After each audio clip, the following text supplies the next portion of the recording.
Welcome to Douglas County News Exchange. I'm your host, Lena Hardy. There's an amazing event coming up that you would want to put on your calendar.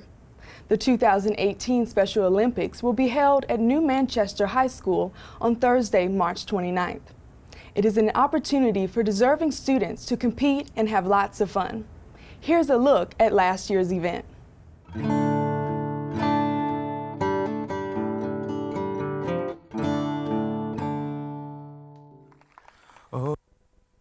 Can you see by the dawn's early light, was so proud that we held at the twilight last streaming, whose broad stripes bright our stars through the perilous fight. Of ramps that we watched was so gallantly streaming, and the rockets' red glare, the bombs bursting in air, gave proof through the night that our flag was still there. Oh, say that thou star-spangled banner, yeah, wave o'er the land and the free, and the home of the brave.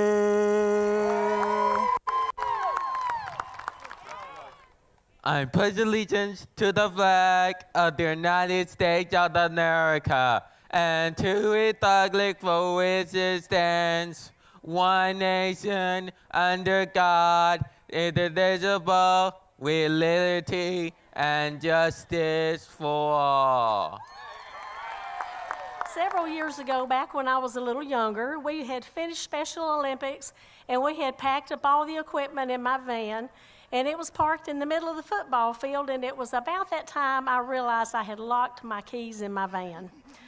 And, you know, Coach Force stepped up, didn't miss a beat, had that coat hanger, had my car opened in just a minute. And I told him, I said, you know, you've got a lot of skills. He said, you don't work with high school this long without picking up a few skills along the way. And we are sure that he has picked up so many more skills since that time, and he continues to inspire his family, his friends, his colleagues, all the students that he's worked with and coached. And as a result of all those things that he's taught them and inspired in them, they will go on for generation and generations to come as they in turn inspire those that they work with. So it's this time I'd like to present this plaque to Chet. Come on up. It says, presented to Coach Chet Forsh, founding member, in deep appreciation for enriching the lives of Special Olympians in Douglas County for over 40 years. Thank you for giving of your time and talents. March 29th, 2017. I love you, man. Thank you very much to all the people who were involved in this. And the Special Olympics does have a special place in my heart because it is so inspiring to watch all these kids work so hard and not give up.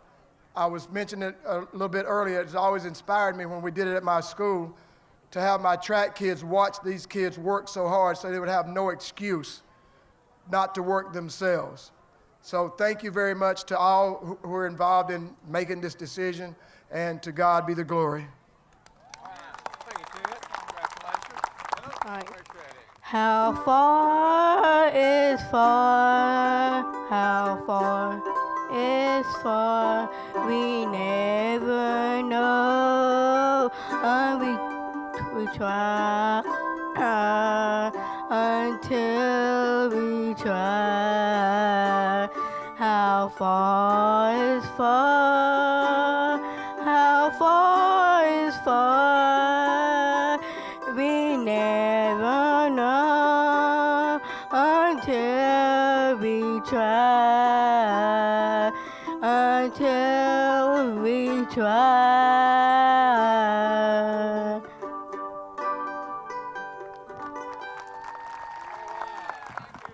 Let me win But if I cannot win, let me be brave in the attempt.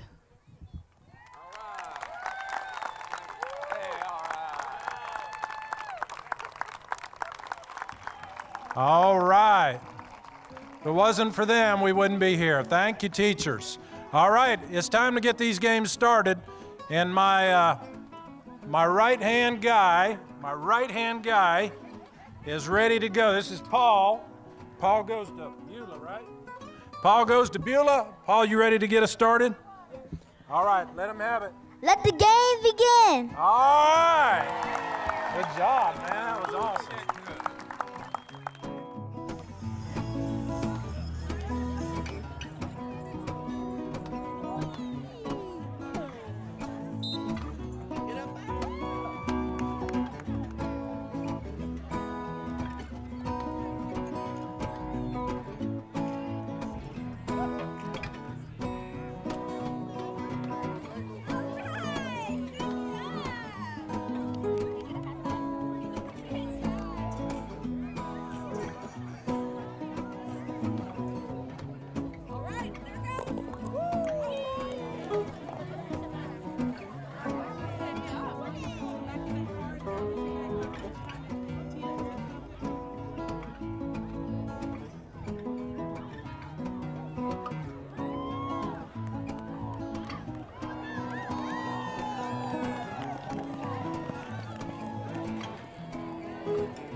Sticking with the school system, congratulations are in order to a local principal for making it to the final round of Principal of the Year selections for the state of Georgia.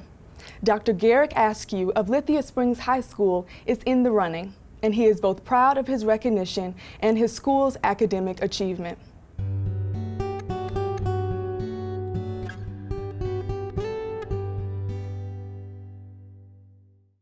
Well, I'm a finalist. I'm not the Principal of the Year, at least not yet, hopefully. But as a finalist, it's a tremendous honor to be recognized by your peers. I'm also thankful for the opportunity to represent Douglas County in the competition, and hopefully I'll be able to move on to the next level. So the most challenging part about being a school principal is to stay in that mode of continuous improvement.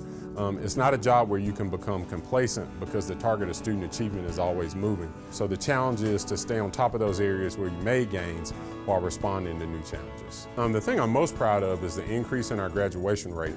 Knowing where we were at 6 years ago and looking at it now, having more than 83% of our kids graduate on time and receive that high school diploma, and knowing that they received a quality education in doing that, that's very satisfying. The final decision has actually already been made, although it has not been revealed. So hopefully sometime between now and the end of the year, the finalists will find out who the winner is through a surprise visit at that person's school. To be a Lithia Lion, our motto is excellence, pride, tradition. We strive to do everything that we do in excellence. We also take pride, great pride in our work. And then of course we understand we have a long tradition here at Lithia of success that we have to live up to. Our goal here at Lithia is to be the best school that we can be in all areas, academics, athletics, and the arts. Here are some upcoming events you might want to participate in. Youth Art Month is taking place across the county. You can see the amazing creativity of our local students in a few places: the Douglas County Courthouse Art Gallery, the Cultural Arts Center, and the Douglas County School Central Office. Check with each of these locations for viewing times and dates. Speaking of the Cultural Arts Center, they have a couple of events coming up. The Mad Hatter's Tea Party will be held on Saturday, March 17th from 11 a.m. to 2 p.m. There will be flamingo croquet, music sing-alongs, storytellings, face painting, and much more. Tickets can be purchased for $10 at artsdouglas.org. The CAC will also be hosting a spring break arts camp from April 2nd through the 6th for ages 7 through 11. The camp will be held at Deer Lake Park each day from 9 a.m. to 4 p.m. You can go to artsdouglas.org for more information and to sign up. From time to time, Douglas County honors its employees' years of service. Last month, a ceremony was held, and here are the employees who were recognized.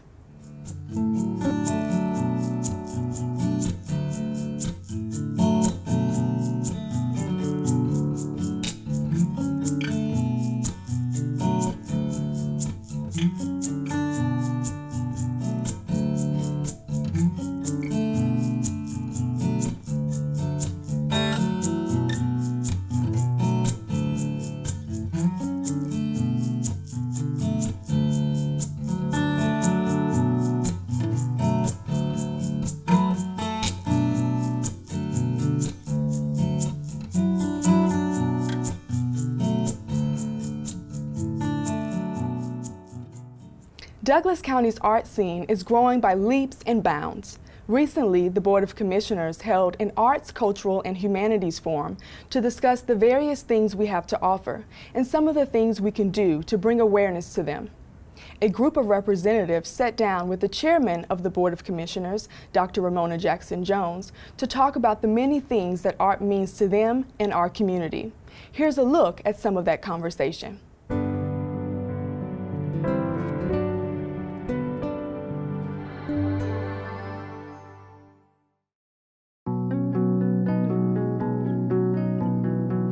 Thank you so much for being here today, and as we celebrate and enjoy our lunch today of a conversation about the arts and culture and humanities here in Douglas County. One of my favorite activities that the libraries have for arts is the Dog River Library has their Arts and Crafts in the Woods Festival the first weekend in November every year, and it's just a wonderful, wonderful event to bring in local artists. We don't have a lot of the commercial artists, it's more the local handmade items, and we've been doing that for 6 years now. This will be our 6th year coming up, and we love it. It's a great community draw, and that's one of my favorite things that we do. You were saying about the importance of arts in the community reminds me of it was a movie that came out just a couple of years ago, and if some of you may have seen it, it's called The Monuments Men. And there was a story of this group of soldiers that were trained and specifically sent on a mission during World War II to save the artworks that Hitler and the Nazis had confiscated. They basically had pillaged all these great museums and collections throughout Europe as they took over country after country. Somebody had asked Churchill about, why are we wasting manpower to save statues and paintings and these relics? And his response was essentially, this is our history, this is who we are. Why else are we fighting but for our very culture? Think about that for a while. Wow. And people were putting their lives on the line for paintings and sculptures because that's what represented our history. They're not just pieces of marble, they're not just paint on canvas. They're who we are. Right. As I was talking to Superintendent North earlier, we were just talking about Douglas County and just the different things that we do with collaborating, PE, art, and music. It's so important to make sure that we keep the arts in front of our kids because with learning, it's phenomenal. I mean, the results, just kind of the in factor with applying arts to education is vitally important. Who do you know that can't say that there was some painting or some movie that they saw or some piece of poetry or a book that didn't affect their life in some way? Or a song that brings back a memory. Memory. Yeah, great. And I want to say also, piggyback on what you said about the school system. There, New Manchester High School, the principal started. I saw it made the news. And when you're exchanging classes or changing classes, and you have the typical bell, they don't do that anymore. They actually let the students compose music, and as long as it is of a certain caliber, you will hear your music playing, and that is a signal to change classes. Oh, so wow. I think it's amazing that he's doing that.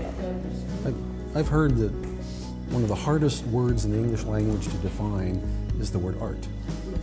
How you define it. And I guess I have a personal definition, which is, to me, it's storytelling. It's communication. Art is a form of communication. You're explaining things. I mean, there are so many different ways of doing that. Books, it's pretty straightforward. You're telling a story. Poetry, painting tells a story in 2 dimensions. Sculpture tells in 3 dimensions. In architecture, to me, it's the same thing. We're telling stories. We're just using different materials. We're using steel, and stone, and glass, and brick, and timber to tell our stories.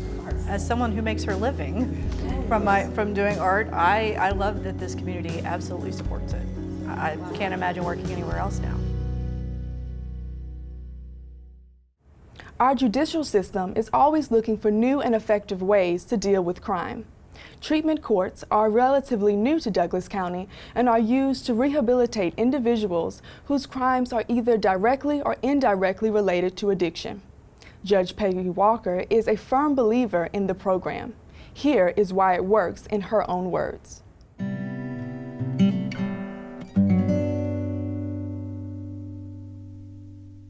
I'm Peggy Walker. I'm the Juvenile Court Judge in Douglas County. I have the opportunity to preside over Family Treatment Court. We began this work approximately 10 years ago. We were granted a federal partnership grant. We were looking at how to serve children without a safety net. Children who are not in school, who have parents with substance use issues, have high levels of risk. They have a great risk for removal to foster care, longer periods of time in foster care, a higher risk of reentry, and then the rate of death for children under the age of 5 for our state is certainly one of the greatest populations that is at risk. So we felt that we needed to have a safety net for those children by supporting the families where there are serious issues with substance use. In terms of our dependency cases, we have roughly about 80% of those cases where substance use is a significant issue. Even though the data really shows removal for neglect, when you go beyond the surface of neglect, what you find is that substance use among our parents is a really serious issue in our community. For the safety of our children, we have this program, and it's an intensive case management program. It is a way that we have of being able to preserve the family without a removal to foster care, because we are going to have our eyes on that family every week, and then we're going to have them in court every other week. And with that type of case management, then there is safety provided for that child, but we're working on all the issues that are challenging to that family. It's not just substance use that comes before us. 2/3 of the women and fathers that we are actually serving also have issues with mental health, and we need to work on dual diagnosis.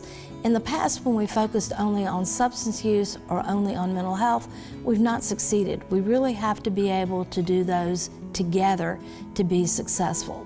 We also work on building the bonding, the attachment, the parenting skills. We work on employment and being able to be consistent, dependable, reliable. We certainly address issues around transportation. We try to help find affordable housing. So it is a very intensive and comprehensive program. But the most important part is being able to build a sober network. They can't go back to the friends that they had. They can't go back to the places where they work, the places where they lived. They need a whole new opportunity in terms of living a sober life. So we have to help them identify those triggers, stay away from those triggers, and then build safety around first themselves in their recovery and then around them as parents for their children. But we've had great success with the program, and we've had great support, particularly from our Board of Commissioners and from our community. We have great partners, particularly with Rotary Club and with other nonprofit groups that support the work that we do.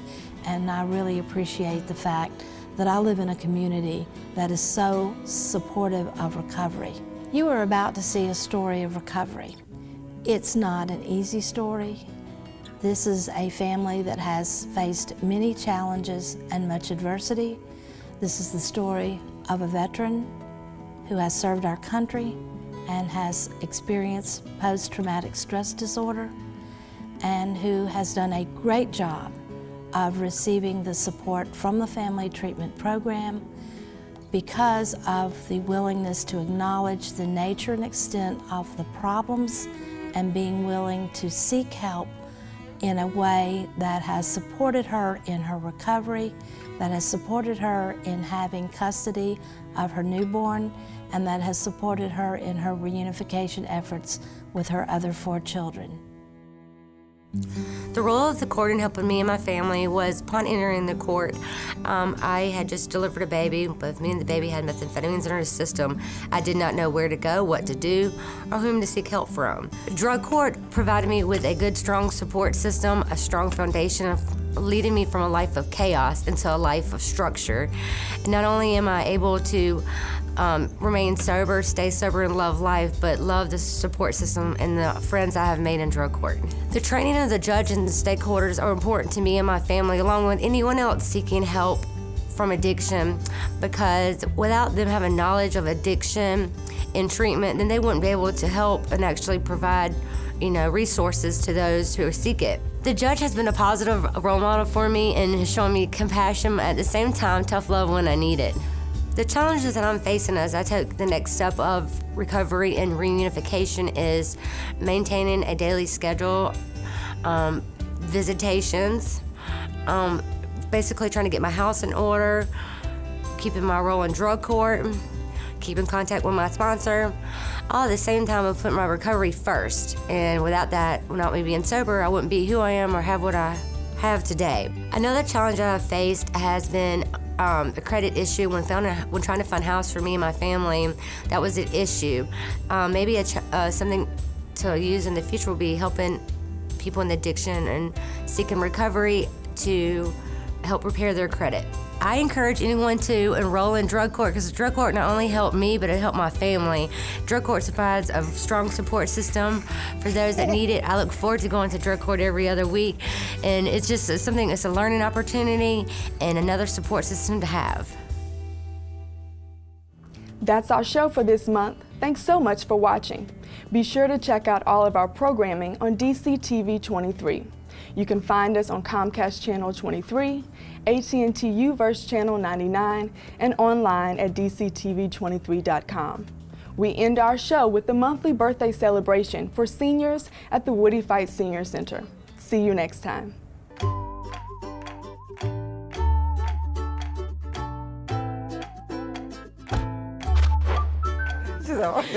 Okie dokie then. Loretta McCain. I was born in Chicago, Illinois. I am 72 years old as of yesterday. Happy birthday. Happy birthday. This is one of my buddies, too. So. Okay, and your name? Vioris Brown. And I was born in Jamaica, West Indies. Yes.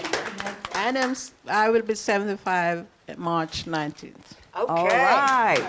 All right. Very good. Okay.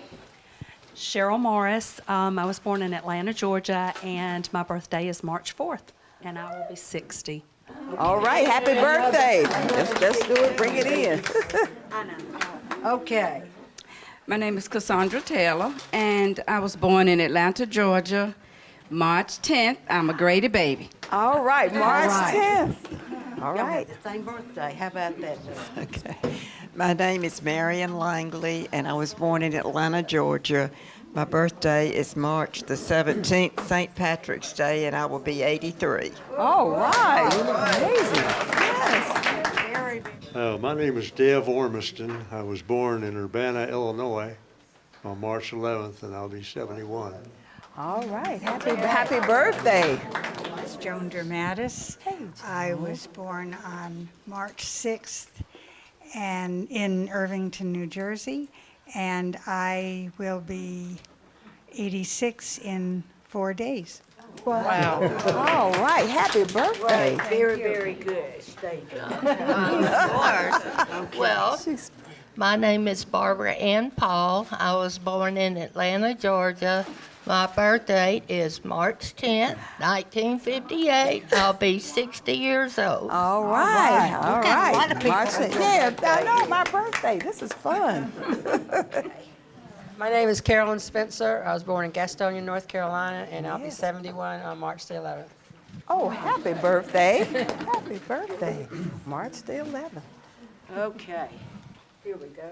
I'm Herbert Blanchard. I'm from down the bayou in Louisiana, born in a little town called Houma, which is 60 miles below New Orleans. And I'll be 69 on March 12th. All right. Very good. I'm Helen Greening. I was born in Hackensack, New Jersey on March the 6th, which was also my dad's birthday. And I'll be 78. Very good. Happy birthday. My name is Sharon Fisher. I was born in Buffalo, New York on March 2nd, 1950, and I am 68 today.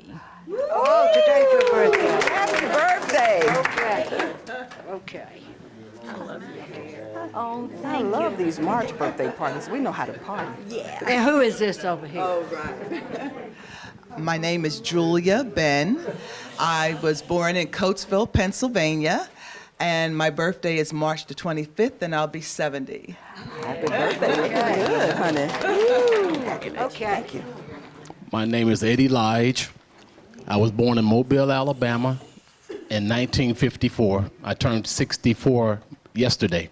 Happy birthday. Yes. Happy birthday. Fun. Okay. Camera around here again. Oh, come on now. I forgot who I was. She said, I'm Dorothea Leathers. Hi, I was born in Dorothy. Atlanta, Georgia, 1948, March 26th. Happy And I will be 70 years old later on this month. All right. Happy See, I can birthday. do that to her because I have to keep her straight all the time. Happy birthday. Thank you. I'm Emily Vaughn. I was born in Tuscumbia, Alabama, and I will be 78 years old this month. Yeah. Happy Very birthday. good. Okay. My name is Bobby Vaughn. I'm the other part of this one here, and we've been married over half my life. My birthday is March the 28th and 34, and the 28th this month. I'll be 84. All right. Happy birthday. My mother's birthday is the 28th. Yeah. Happy birthday. Your birthday too. Yeah. Mm-hmm. We squeeze Okay, through. here we go. I'm Janet Stinchcomb. I was born in Birmingham, Alabama, and I will be 68 on March the 14th. Okay, at least we know it's March the 14th. Right, okay. Very good. Dola Ray. My name is Dola Ray, and my birthday is March 13th, 1929. I'll be 89. All right. Happy birthday. Happy birthday. I'm Helen Wilbanks. I was born in a little small town in South Georgia named Homerville, and my husband always liked to tell people he found me in the swamp, but I'll be 80 years old on March the 19th. Oh. My name is Don Long. I was born in Terre Haute, Indiana on March 5th, 1947. Be 71 Monday. All right. Okay. Happy birthday. You say? My name is Marcella Smith. I was born in Ellijay, Georgia, and on March 22nd, I'll be 73. Okay. Happy birthday. Happy birthday. I like the stripes. It's cute. I am Catherine Thornton, and on March 11th, I'll be 77. All right, March 11th. And where were you born? Oh, I was born in Baltimore, Maryland. All right. I can Good hear it. crab country. Yes. Right. Happy birthday. Thank you. All right. Your birthday? Yes. I'm Manonia Glass. I was born in Brandon, Mississippi, and on the 22nd, I'll be 68. All right. Happy birthday. Happy birthday. Mississippi. My mother was born in Mississippi. Now, I wonder who this is. A lot of us in here know this man right here. Yeah. Let me get over here. I'm Jack Baggett. I was born March 17th, St. Patrick's Day, in Douglas County, Georgia. All right. All right. Happy How old are you? I'll be 84. Okay. All right. Happy birthday, Mr. Baggett. Thank you. Jack always helps us out with our senior picnic, so I was glad to see him come in today. Yeah, I'll be down here. I know. One more birthday. All right. My name is Larry Allen. I was born in Atlanta, Georgia, March 4th, 1942. I'll be 76 on March 4th. Happy birthday.